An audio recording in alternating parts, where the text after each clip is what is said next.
आज हम बात करेंगे गीता के अध्याय 11 के बारे में, जिसको विश्वरूप दर्शन योग, भगवान के विराट रूप के दर्शन का योग के रूप में जाना जाता है। पिछले अध्याय में श्री कृष्ण ने अर्जुन की भक्ति को पोषित और प्रगाढ़ करने के लिए अपनी दिव्य विभूतियों का वर्णन किया था। अध्याय के अंत में वे स्पष्ट रूप से अपने असीम विश्व रूप का उल्लेख करते हुए कहते हैं कि उसमें दिखाई देने वाले सभी सौंदर्य, ऐश्वर्य, तेज और शक्तियों को उनके तेज का स्वरूप मानो। इस अध्याय में अर्जुन श्री कृष्ण से प्रार्थना करता है कि वे उसे अपने विश्व रूप या सभी ब्रह्मांडों में व्याप्त अपने अनंत ब्रह्मांडीय विराट रूप का दर्शन कराए। तब श्री कृष्ण उस पर कृपा करते हुए उसे अपनी दिव्य दृष्टि प्रदान करते हैं, जिसे प्राप्त कर अर्जुन देवों के देव श्री कृष्ण के शरीर में संपूर्ण सृष्टि का अवलोकन करता है। फिर वह भगवान के अद्भुत अनंत स्वरूप में अनगिनत मुंह, आंखें, भुजाएं उधर देखता है। उसके विराट रूप का कोई आदि और अंत नहीं है और वह प्रत्येक दिशा में अपरिमित रूप से बढ़ रहा है। उस रूप का तेज आकाश में एक साथ चमकने वाले 100 सूर्यों के प्रकाश से अधिक है। उस विराट रूप को देखकर अर्जुन के शरीर के रोम रोम कूप रहे। वह देखता है कि भगवान के नियम के भय से तीनों लोग भय से कांप रहे हैं। उसने देखा कि स्वर्ग के देवता भगवान में प्रवेश कर उनकी शरण ग्रहण कर रहे हैं और सिद्ध जन पवित्र वैदिक मंत्रों, प्रार्थनाओं और श्रोतों का पाठ कर भगवान की स्तुति कर रहे हैं। आगे अर्जुन कहता है कि वह धृतराष्ट्र के सभी पुत्रों को उनके सहयोगी राजाओं सहित उनके मुख में प्रवेश करते हुए उसी प्रकार से देख रहा है जैसे पतंगा तीव्र गति से अग्नि की ज्वाला में प्रवेश कर अपना विनाश करता है। तब अर्जुन स्वीकार करता है कि भगवान के विश्व रूप को देखकर उसका हृदय भय से कांप रहा है और उसने अपना मानसिक संतुलन खो दिया है। भयभीत अर्जुन श्री कृष्ण से उनके भयानक रूप की वास्तविकता जानना चाहता है, जो कि उनके रूप जैसा नहीं था तथा जिसे वह अब से पहले अपने गुरु और मित्र के रूप में जानता था। इसका उत्तर देते हुए श्री कृष्ण कहते हैं कि वे काल के रूप में तीनों लोगों के संहारक हैं। वे घोषणा करते हैं कि कौरव पक्ष में महायोद्धा पहले ही उनके द्वारा मारे जा चुके हैं, इसलिए अपनी विजय को सुनिश्चित मानते हुए उठो और युद्ध करो।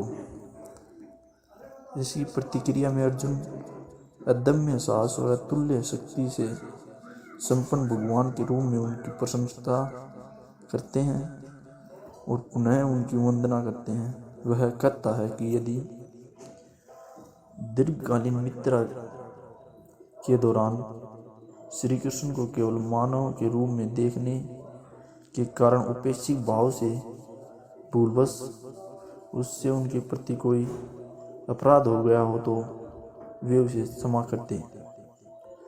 वह उन्हें उस पर दया कर उन्हें एक बार पुनः अपना आनंदमय भगवान का रूप दिखाने की प्रार्थना करता है। श्री कृष्ण उसकी प्रार्थना को स्वीकार करते हुए पहले अपना चतुर्भुज नारायण रूप और तत्पश्चात अपना 2 भुजाओं वाला मनोहारी पुरुषों रूप धारण करते हैं।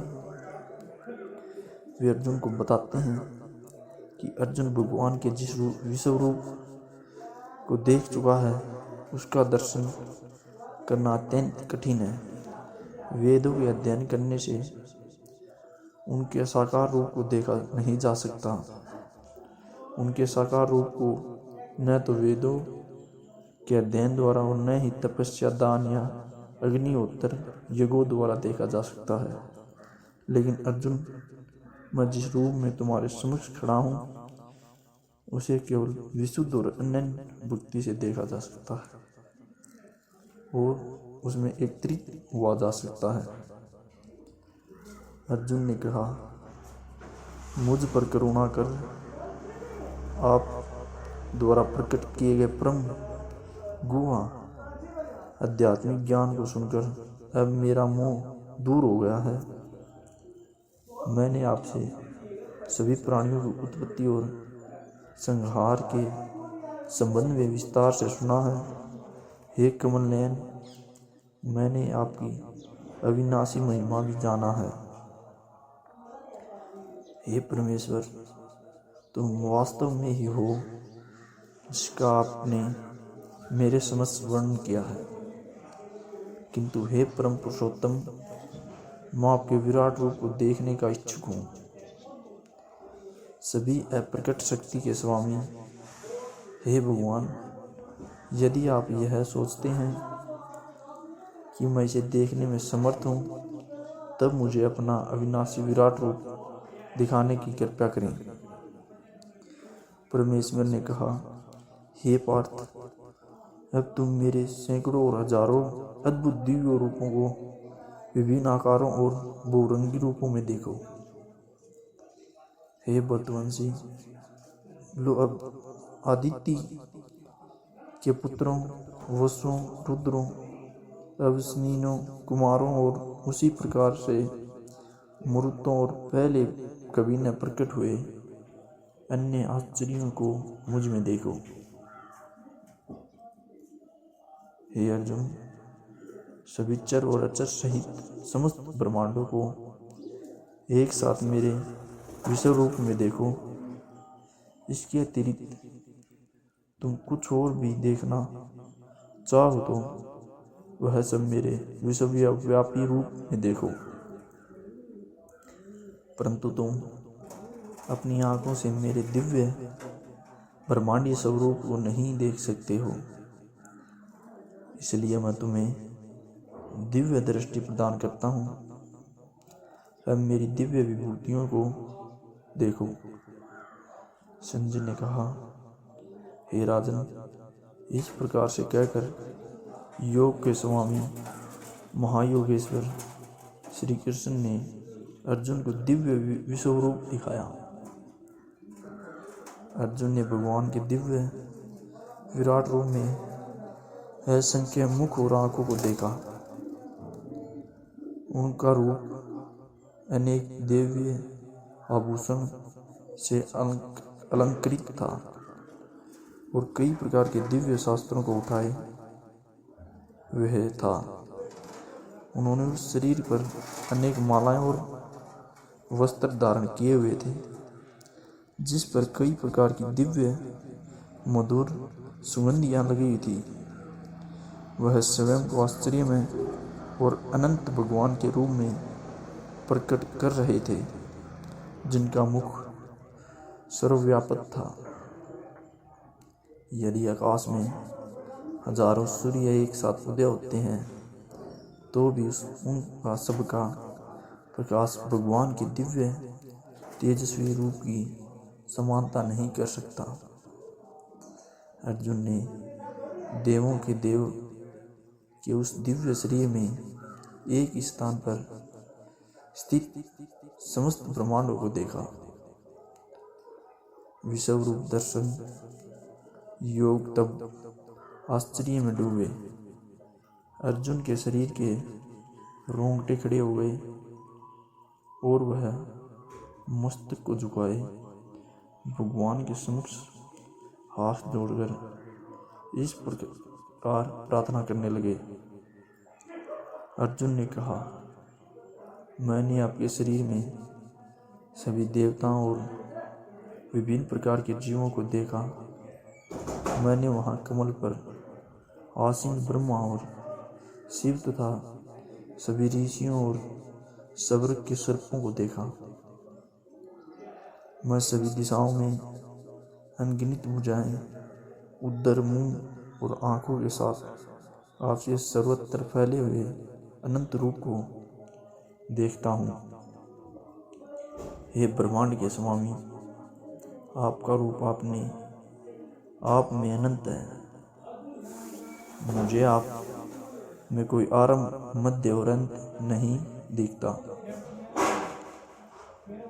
विश्व रूप दर्शन योग में मुकुट से सुशोभित चक्र और गदा से सुशोभित शस्त्रों के साथ सर्वत्र दीप्तिमान लोक के रूपों में आपके रूप को देख रहा हूँ।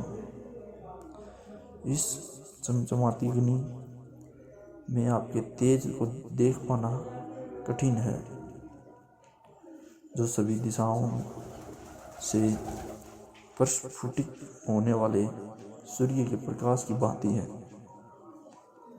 मैं आपको परम अविनाशी मानता हूँ।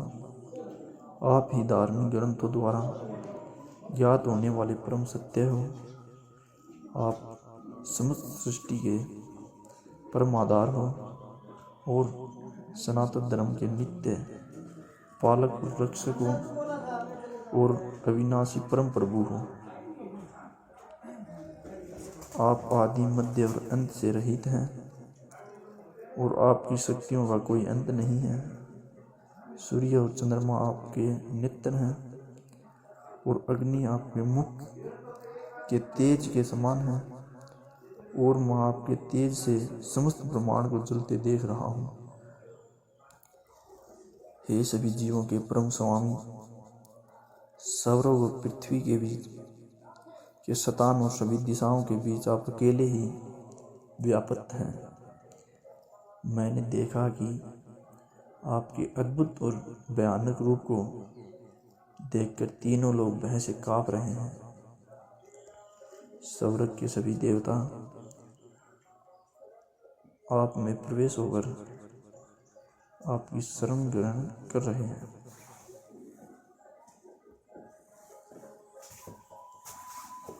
और कुछ भय से हाथ जोड़कर आपकी स्तुति कर रहे हैं।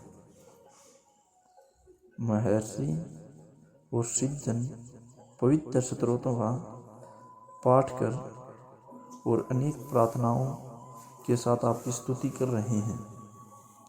रुद्र, आदित्य, वसु, सांध्यगण, विश्वदेव, दोनों अश्विनी कुमार, मरुत, पितर, गंधर्व, यक्ष, असुर तथा सभी सिद्धिजन आपको आश्चर्य से देख रहे हैं।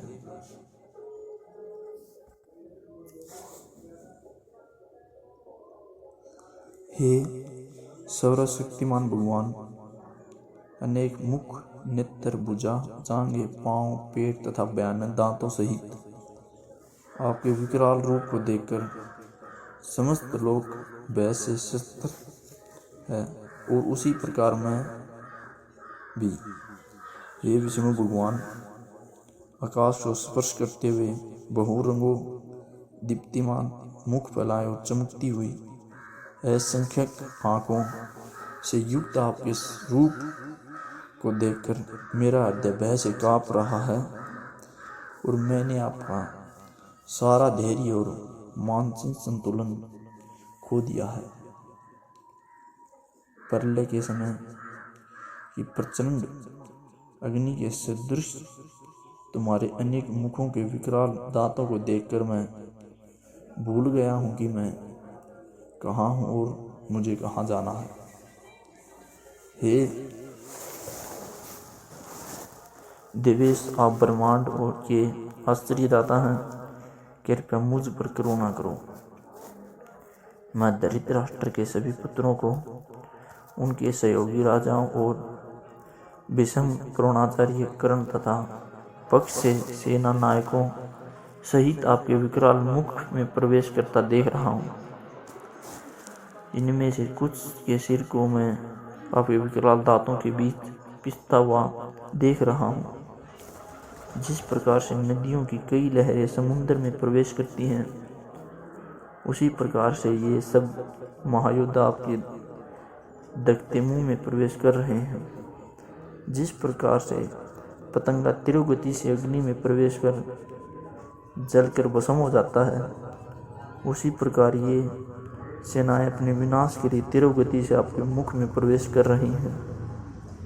तुम अपनी तीक्ष्ण जिह्वा से समस्त दिशाओं के जीव समूहों को चाट रहे हो और उन्हें अपने प्रज्वलित मुख में निगल रहे हो। हे विष्णु, आप अपने सर्वत्र फैले प्रचंड तेज की किरणों से समस्त ब्रह्मांड को भीषणता से झुलसा रहे हो।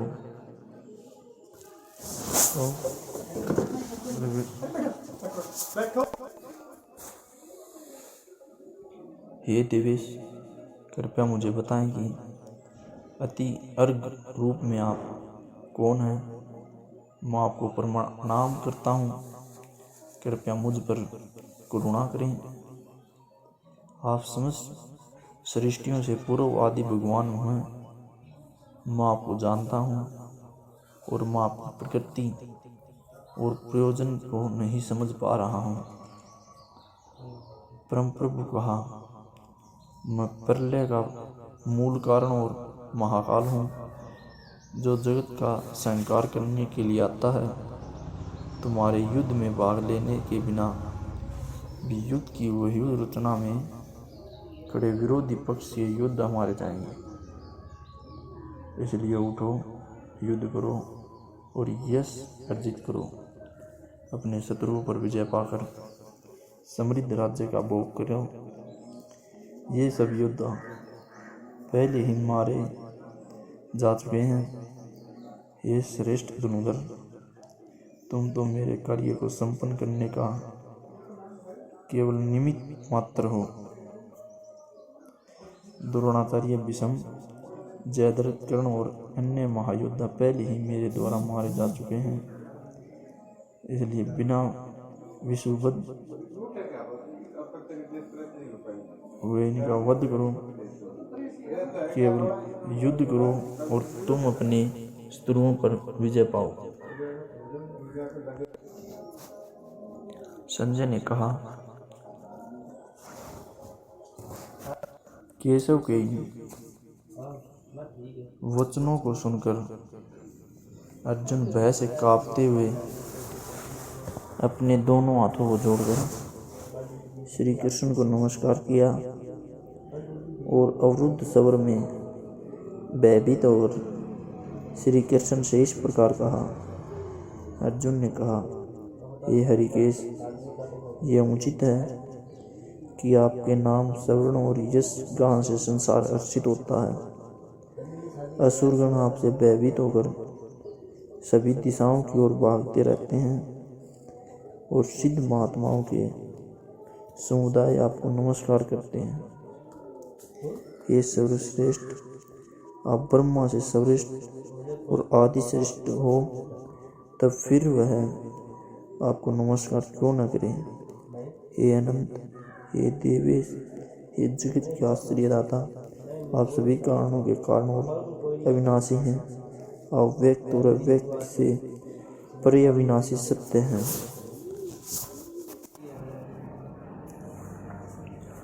आप आदि स्वरूप परमात्मा दिव्य सनातन स्वरूप हैं। आप इस ब्रह्मांड के परम आश्चर्य हैं। आप इस सर्वज्ञाता और जो कुछ भी जानने योग्य है वह सब आप ही है। आप ही परम धाम हो। हे अनंत रूप के स्वामी, केवल आप ही समस्त ब्रह्मांड के व्यापक हो। आप वायु, यम, अग्नि, जल और चंद्रमा के देवता हैं। आप ब्रह्मा के पिता और सभी जीवों के परम पिता हैं। अंत में आपको हजारों बार बार बार नमस्कार करता हूँ। हे अनंत स्वामी, आपको आगे पीछे और वास्तव में सभी ओर से नमस्कार है, और आप असीम पराक्रम और शक्ति के स्वामी हैं और सर्वव्यापी हैं, अतः आप सब कुछ हैं। आपको अपना मित्र मानते हुए मैंने धृतराष्ट्रपूर्वक आपको हे कृष्ण, हे यादव, हे प्रिय मित्र कहकर संबोधित किया, क्योंकि मुझे आपकी महिमा का ज्ञान नहीं था।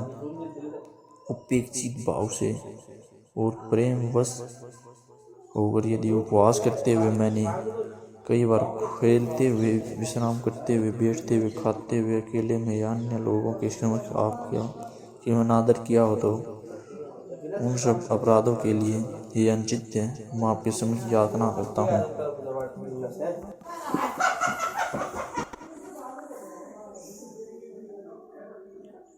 आप समस्त अचर के स्वामी और समस्त ब्रह्मांडों के जनक हैं। आप परम पूजनीय आध्यात्मिक गुरु हैं। हे अतुल्य शक्ति के स्वामी, जब समस्त तीनों लोकों में आपके समतुल्य कोई नहीं है, तब आपसे बढ़कर कोई कैसे हो सकता है। इसलिए हे पूजनीय भगवान, मैं आपके समक्ष नमस्कार होकर साष्टांग प्रणाम करते हुए आपकी कृपा प्राप्त करने की याचना करता हूँ। जिस प्रकार पिता पुत्र के हट और सहन करता है, मित्र इष्टा को और प्रियतम अपनी प्रेयसी के अपराध को क्षमा कर देता है, उसी प्रकार से कृपया करके मुझे मेरे अपराधों के लिए क्षमा कर दो। पहले कभी न देखे गए आपके विराट रूप का अवलोकन कर मैं अत्यधिक हर्षित हो रहा हूँ, और साथ ही साथ मेरा मन भय से काँप रहा है। इसलिए हे देवेश, हे जगन्नाथ, कृपया मुझ पर दया करें और मुझे पुनः अपना आद्यमी स्वरूप दिखाएं। हे सहस बाहु, यद्यपि आप समस्त सृष्टि के अभिव्यक्त हैं, किंतु मैं तुम्हारे मुकुटधारी चक्कर और गदा उठाए हुए चतुर्भुज नारायण स्वरूप में दर्शन करना चाहता हूँ। आनंद में भगवान ने कहा, अर्जुन, तुम पर प्रसन्न होकर मैंने अपनी योग माया शक्ति द्वारा तुम्हें अपना दीप्तिमान अनंत और आदि विश्व रूप दिखाया। तुमसे पहले किसी ने मेरे इस विराट रूप को नहीं देखा। हे कुरुष्ट, न तो वेदों अध्ययन से और न ही यह कर्मकांड, दान पुण्य, यहाँ तक कि कठोर तप करने से भी किसी जीवित प्राणी ने मेरे विराट रूप को कभी नहीं देखा जिसे तुम देख चुके हो। मेरे भयानक रूप को देखकर तुम न तो भयभीत हो और न ही मोहित हो। भयमुक्त और प्रसन्नचित्त होकर मेरे पुरुषोत्तम रूप को देखो। संजय ने कहा। ऐसा कहकर वासुदेव ने क्रोध पुत्र ने पुनः अपना चतुर्भुज रूप प्रकट किया और फिर अपना 2 भुजाओं वाला सुंदर रूप प्रदर्शित कर भयभीत अर्जुन को संतावना दी। अर्जुन ने कहा, हे जनार्दन, आपके 2 भुजा वाले मनोहर मानव रूप को देखकर मुझ में आत्म संयम लौट आया और मेरा चित्त स्थिर होकर सामान्य अवस्था में आ गया। परम प्रभु ने कहा, मेरे जिस रूप का तुम अवलोकन कर रहे हो, उसे देख पाना अति दुष्कर है। यहाँ तक कि स्वर्ग के देवता को भी इसका दर्शन करने की उत्कंठा होती है। मेरे इस रूप को न तो वेदों के अध्ययन, न ही तपस्या, दान और योगों जैसी साधना द्वारा देखा जा सकता है, जैसे तुमने देखा। हे अर्जुन, मैं जिस रूप में तुम्हारे समक्ष खड़ा हूँ, उसे केवल अन्य भक्ति से जाना जा सकता है। हे शत्रुता, इस प्रकार में दिव्य दृष्टि प्राप्त होने पर ही कोई वास्तव में मुझ में व्यक्ति हो सकता है। वे जो मेरे प्रति अपने कर्तव्यों का पालन करते हैं, जो मुझ पर ही भरोसा करते हैं, आसक्ति रखते हैं, वे और किसी प्राणी से द्वेष नहीं रखते, ऐसे भक्त निश्चित रूप से मुझे प्राप्त करते हैं। जय श्री कृष्ण।